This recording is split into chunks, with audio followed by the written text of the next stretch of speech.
Hello friends, this is Suman Tyagi, Navjeevan hospital Loni Ghaziabad से।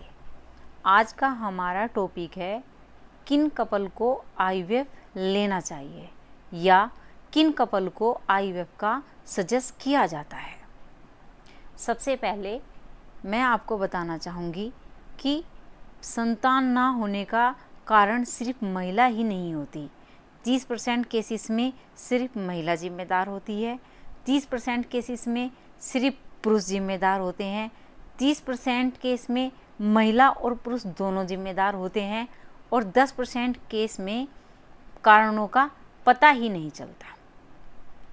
जब हमारी शादी को कुछ साल बीत गए होते हैं, उसके बाद हम बेबी का लिए सोचते हैं या बेबी का प्लान करना हम शुरू करते हैं, लेकिन हम प्राकृतिक रूप से कंसीव नहीं कर पाते हैं।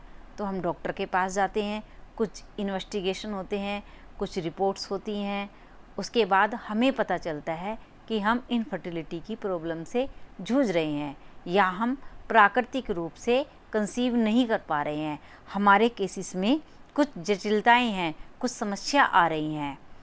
कुछ इनफर्टिलिटी सभी कपल को आईवीएफ की ज़रूरत नहीं होती। कुछ इनफर्टिलिटी की प्रॉब्लम साधारण ट्रीटमेंट से सफल हो जाती है, साधारण ट्रीटमेंट से ठीक हो जाती है और वे प्राकृतिक रूप से माँ बाप बन जाते हैं। लेकिन किसी किसी केसेस में ऐसी जटिलताएं होती हैं कि वे प्राकृतिक रूप से कंसीव नहीं कर पाते।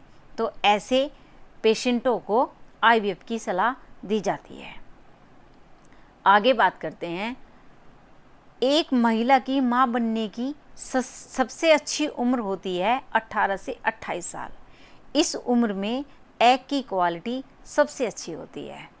लेकिन आजकल के लाइफ स्टाइल में शादी का देरी से होना और फिर बच्चे का प्लान देरी से होना, तो हमारी जो फर्टिलाइजेशन की एज है वो निकल जाती है, जिससे हम इनफर्टिलिटी की प्रॉब्लम से जूझ रहे होते हैं और प्राकृतिक रूप से कंसीव नहीं कर पाते। तो एज का ज़्यादा होना या एज इफ़ेक्ट होना भी आईवीएफ की तरफ ले जाता है।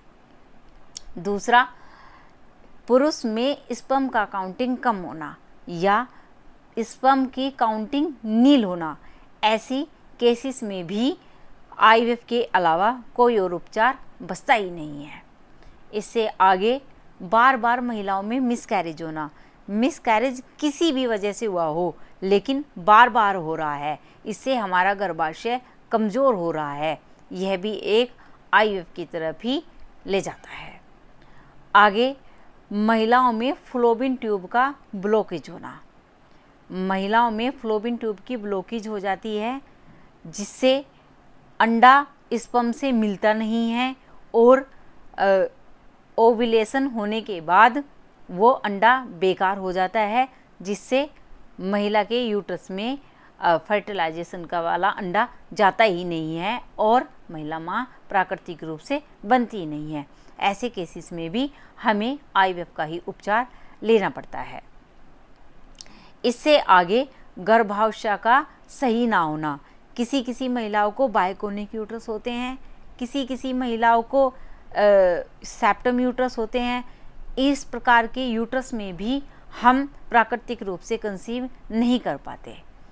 इससे आगे कुछ कपल में जेनेटिक विकार होते हैं, या तो महिला में जेनेटिक विकार होते हैं या पुरुष में जेनेटिक विकार होते हैं। ऐसी एक जनरेशन बीमारी होती है जिससे महिला या पुरुष दोनों किसी एक को हम जो है माँ बाप बनने के लिए नहीं प्राकृतिक रूप से नहीं बन सकते। फिर ऐसे कपल को भी हमें जो है आईवीएफ की तरफ ही ले जाना पड़ता है। मेरी उम्मीद है कि आपके कुछ डाउट्स क्लियर हुए होंगे। वीडियो अच्छी लगी हो तो प्लीज़ लाइक एंड शेयर कीजिए। Thank you.